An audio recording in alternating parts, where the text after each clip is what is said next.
لڑکے جب سکن ٹائٹ پہنتے ہیں تو نامرد ہو جاتے ہیں۔ ابھی کچھ دنوں پہلے میں جب آئی وی ایف کے متعلق ریسرچ کر رہا تھا، کیونکہ مجھے آئی وی ایف کے متعلق تفصیل بیان کرنی تھی اور مفتیوں کو سمجھانی تھی کہ آئی وی ایف سسٹم ہے کیا، اور مفتیوں کو کہاں بتانا ہے آئی وی ایف کرنا جائز ہے اور کہاں بتانا ناجائز ہے۔ مفتین ہن کلاس اوس تک کلاسس موضوع میں تمہیں سمجھاؤں آئی وی ایف کیا گو، آئی وی ایف کیا ہوتا ہے اور اس کا سسٹم کیا ہے اور کون سی شکلیں جائز ہیں کون سی شکلیں ناجائز ہیں، اور اس کے لیے خود محنت کرنی تھی پڑی۔ تو میں اس کو ریسرچ کر رہا تھا، ڈاکٹروں سے بھی بات کی، لٹریچر بھی پڑھا، تو اسی بیچ میں یہ جاننا چاہتا تھا کہ آئی وی ایف کی ضرورت ایک اس وقت پڑتی ہے جب مرد نامرد ہو، ٹھیک ہے، مرد نامرد کیوں ہو جاتا ہے؟ تو میں اس کو ریسرچ کر رہا تھا کہ یہ مرد نامرد کیوں ہو جاتا ہے، کیا بات جانے۔ تو اسی میں ایک عجیب ریسرچ یہ سامنے آ گئی کہ لڑکے جب سکن ٹائٹ پہنتے ہیں تو نامرد ہو جاتے ہیں۔ کریوش کون ریسرچ کر رہا ہے؟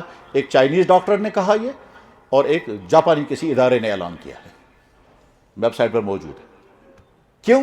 اس لیے کہ یہ جو باڈی ہے یہ ٹین ایج میں گروتھ کر رہی ہے۔ اب جب ہم نے اس کو ترپال کے ساتھ باندھ کر کے رکھا، یہ سکن ٹائٹ ہے، ترپال ہے یہ، تا یہ پکڑ کر کے باندھ کر کے رکھا ایسے، تو یہ گروتھ نہیں کر پا رہا۔ اور گروتھ کرنے کے لیے پرائیویٹ پارٹ کا اہم ترین پارٹ ہے ٹیسٹیز۔ وہ جو ٹیسٹیز ہیں وہ کارخانہ ہے کس چیز کا؟ سیمن بنانے کا، اسی میں ہم سیمن بنتا ہے۔ اسی لیے جانوروں کو جب خصی کرتے ہیں تو اس کا ٹیسٹیز ختم کر دیتے ہیں۔ جانوروں کو جب خصی کیا جاتا ہے تو کیا چیز ختم کرتے ہیں؟ ٹیسٹیز، ٹھیک، تو وہ خصی ہو جاتا ہے، یعنی اس کے اندر وہ مردانگی نہیں رہتی۔ جانوروں کو تو نہیں کہہ سکتے مردانگی، لیکن میں سمجھا رہا ہوں۔ تو گویا یہ جو ٹیسٹیز ہیں یہ کارخانہ ہے کس چیز کا؟ سیمن بنانے کا، سیمن اسی میں بنتا ہے۔ اب جب ہم اس کو پکڑ کر کے رکھا ہے، باندھ کر کے رکھا ہے، ٹھیک، اور بیچارہ یہ گروتھ ہی نہیں کر پا رہا ہے، تو آگے چل کر کے پھر یہ ٹیسٹیز کام نہیں کرتا ہے، یا تو سیمن ہی بنے گا نہیں، اور اگر سیمن بنتا ہے تو اس کے اندر سپرم کی کاؤنٹنگ برابر نہیں ہوتی ہے۔ تو انہوں نے سجیسٹ کیا ہے، ہم سجیسٹ کریں گے یہ لوز کپڑے پہنے۔ لیکن کیا کیا جائے، دنیا کے انسان جو ہیں وہ آنکھ بند کر کے فیشن کے پیچھے، چاہے پھر وہ مضر ہو چاہے مفید ہو، جناب یہ جو ہم کو پہنا رہے ہیں یہ ہماری صحت کے لیے مفید ہے یا مضر ہے، یہ ہم کو سوٹ کرے گا یا نہیں کرے گا۔ کھا رہے ہیں سارے کرکرے، یہ دیکھے بغیر یہ ہماری صحت کے لیے مفید ہے یا نہیں۔ پی رہے ہیں سارے کولڈ ڈرنکس، یہ ہماری صحت کے لیے مفید ہے یا مضر ہے، یہ دیکھنا نہیں، بس ٹرن چل گئی، سادہ پانی نہیں پئیں گے، ہم تو کوک پینے والے ہیں۔ اپنی عقلوں کا استعمال کرنا چاہیے، اپنی سمجھ کا استعمال کرنا چاہیے۔ جو ہمیں پہنایا جا رہا ہے ہمیں پہننا چاہیے یا نہیں، جو ہمیں کھلایا جا رہا ہے ہمیں کھانا چاہیے یا نہیں۔ ابھی چند دنوں پہلے میں نے ڈاکٹر سے ڈیٹیل میں بات کی ہے، ڈاکٹر نے کہا جناب یہاں کی بیماریوں کی بہت بڑی وجہ یہاں کے کھانے ہیں۔ میں نے کہا کون سے کھانے؟ کہتے ہیں یہ جو گھر سے باہر کھانے کھا رہے ہیں، جتنے فاسٹ فوڈ، جتنے جنک فوڈ، یہ جتنے پیزے اور یہ برگر اور یہ جو چاکلیٹیں اور آئس کریمیں اور بیکریاں اور کولڈ ڈرنک، یہ تمام کے تمام زہر ہیں انسانوں کی زندگی کے لیے۔ اور ڈاکٹر کہہ رہے ہیں، نیٹ پر پڑھیے آپ، دیکھیے دنیا واپس آ رہی ہے، سادہ غذائیں کھاؤ، صحت کا بحران ختم ہوگا۔ کشمیر کی پوری تاریخ میں اتنی بیماریاں کبھی نہیں تھی جتنی آج ہیں۔ کشمیر کے ہسپتالوں میں جگہ نہیں ملتی ہے، اتنا پہلے کبھی بھی نہیں تھا جتنے آج ہیں۔ معدے کی اتنی بیماریاں پہلے کبھی نہیں تھی جتنی آج ہیں۔ کڈنی فیلئر اتنے کبھی نہیں تھے جتنے آج ہیں۔ ہارٹ کی ڈیزیز اتنی کبھی نہیں تھی جتنی بھی آج ہیں۔ ڈاکٹر مجھے کہہ رہا تھا جناب جو بھی ہمارے پاس آتا ہے ہم جو ہی اس کے باڈی کھولتے ہیں تو ہمیں تقریباً 90% یقین ہو اندر سے یہ السر نکلے گا یا کینسر نکلے گا۔ وجہ یہی چیزیں ہیں۔ تو خیر، اب یہ جو جوانی سٹارٹ ہو گئی، اس جوانی میں کیا کرنا ہے؟ اپنی اس باڈی کی حفاظت کرنی ہے، کیونکہ یہ امانت ہے،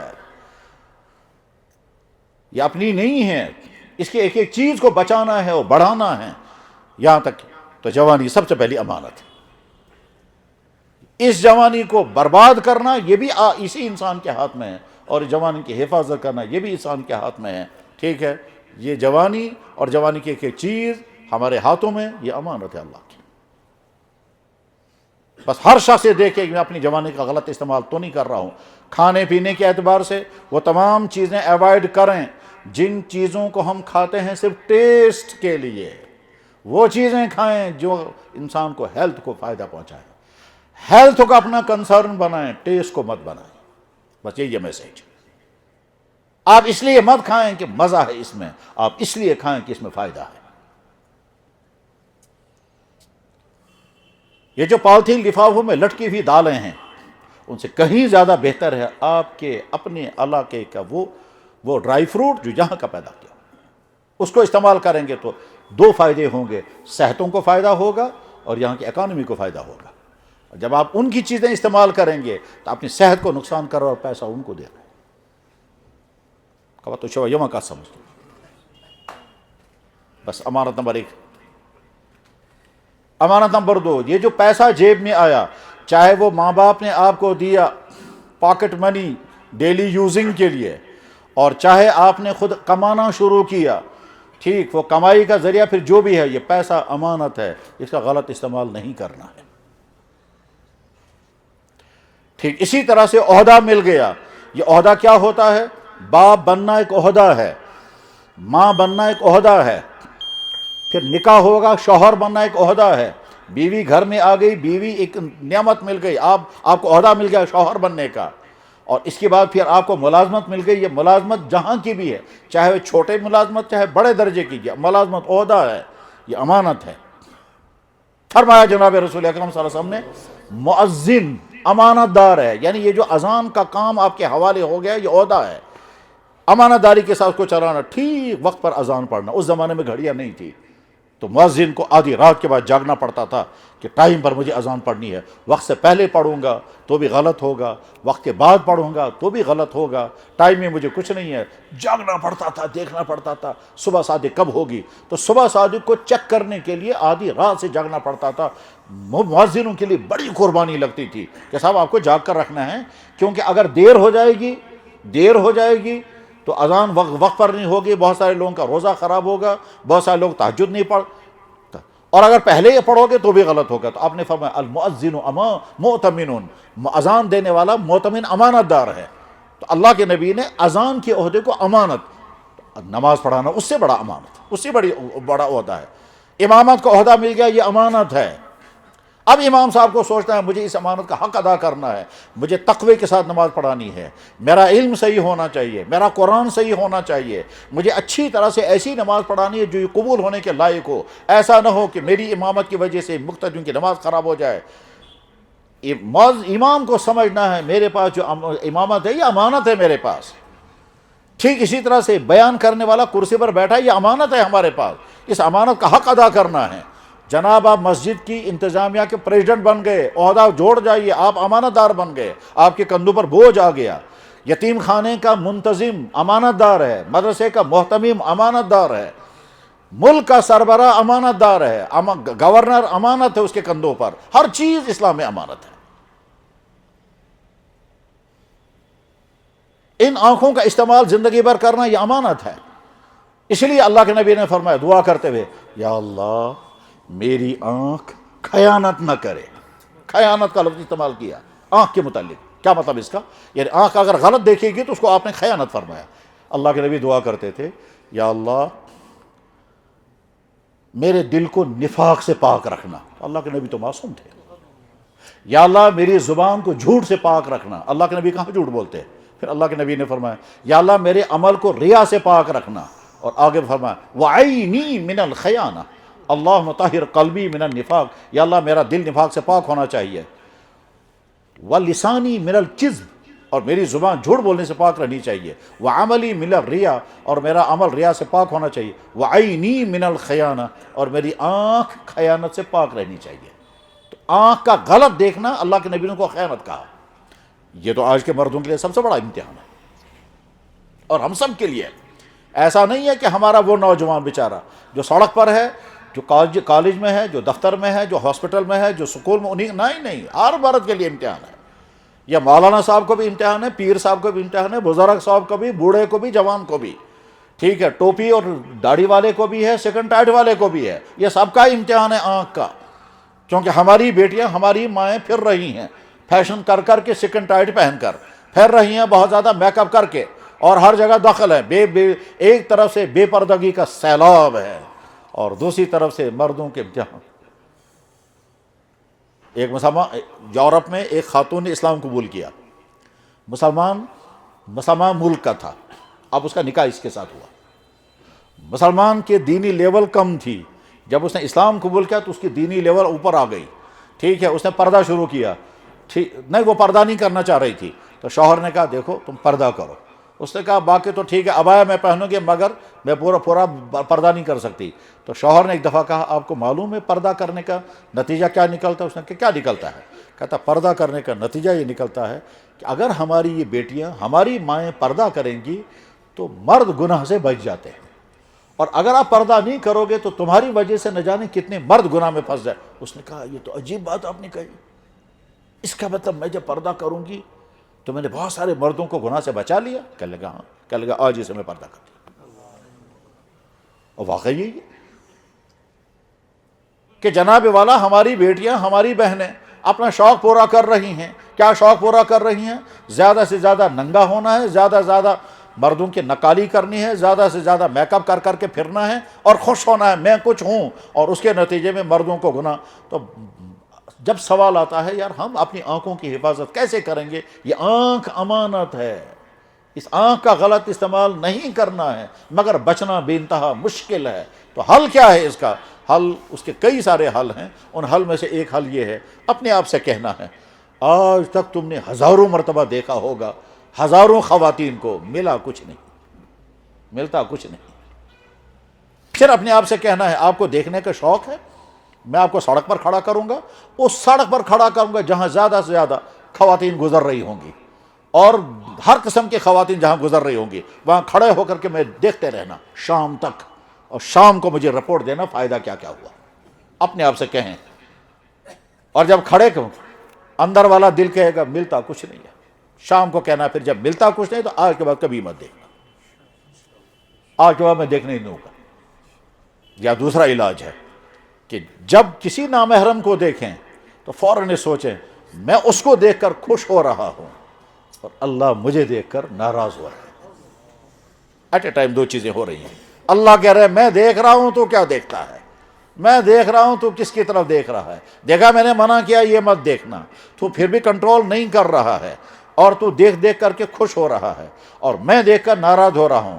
تو اپنی خوشی پر ایکشن کرے گا، کیا کرے گا؟ زیادہ سے زیادہ جا کے اسے ملے گا، اس سے بات کرے گا، اور زیادہ اس کے ہینڈ شیک کرے گا، یہی تیری خوشی کی انتہا ہے، ٹھیک ہے؟ اور کیا کرے گا؟ فوٹو اٹھا لے گا اس کا۔ اور اگر میں نے ایکشن کر لیا اپنی ناراضگی کا تو ٹک ہی نہیں پائے گا۔ پھر تو اپنی خوشی کا اگر ایکشن کرے گا تو زیادہ سے زیادہ کیا کرے گا؟ جا کے اسے ملے گا، اور میں نے اگر اپنی ناراضگی کا ایکشن کر لیا تو پھر سطح پر سوچت تو ٹکھا بروٹ کن کنا۔ تو بس اپنے آپ کو کہنا ہے تم اس کو دیکھو اللہ تمہیں دیکھ رہا ہے، اور اللہ کو چنانچہ ایسا ہوا بھی۔ میں ایک ایسے شخص کو جانتا ہوں کہ جس کی آنکھوں کی لائٹ چلی۔ ابھی پچھلے ہفتے مجھے ایک صاحب ملے، کہنے لگے میں نے اپنی میرے بیٹی کی لائٹ اچانک کم ہوتے ہوتے ہوتے ہوتے ختم ہو گئی، کہتے ہیں میں نے لاکھوں روپے خرچ کیے اور 12 آپریشن کیے ہیں اب تک آنکھوں کے لائٹ نہیں آئی۔ بچہ بھی سامنے لایا، کہتے یہ ہے وہ بچہ، 12 آپریشن جس کی آنکھوں کے ہوئے ہوں گے، لاکھوں روپے خرچ کیے۔ کہنے لگا میں کہاں نہیں گیا، میں قبرستانوں پر بھی گیا، مزاروں پر بھی گیا، اجمیر بھی گیا، نظام الدین اولیاء گیا، میں نے تمام ہندوستان کے تمام بڑے بڑے آئی ہاسپٹل میں نے مدراس میں اس کو 3 مہینے چیک اپ کرایا، چنڈی گڑھ میں، دلی، 12 آپریشن کیے ہیں، ہندوستان کے تمام ٹاپ کے آئی اسپیشلسٹ کے ساتھ علاج کرایا تاکہ میرے بچے کی لائٹ واپس آ جائے، نہیں آئی۔ تو اللہ کو طاقت ہے۔ بہرحال میرے بھائیوں، ہمارے پاس سب کچھ امانت ہے، امانت ہے۔ میں اگر مفتی ہوں تو یہ مفتی کا عہدہ امانت ہے، اس کا غلط استعمال مجھ سے نہیں ہونا چاہیے۔ میں اگر کسی مسجد کا پریزیڈنٹ ہوں تو یہ عہدہ امانت ہے، اس کا صحیح حق ادا کرنا ہے۔ میں اگر کسی مدرسے کا محتمم صاحب ہوں تو یہ امانت ہے میرے پاس، اور اگر میں کسی سکول کا پرنسپل ہوں یہ عہدہ میرے پاس امانت ہے۔ اس سکول کا سٹاف صحیح کام کرنا چاہیے، اس سکول کے بچے صحیح بننے چاہیے۔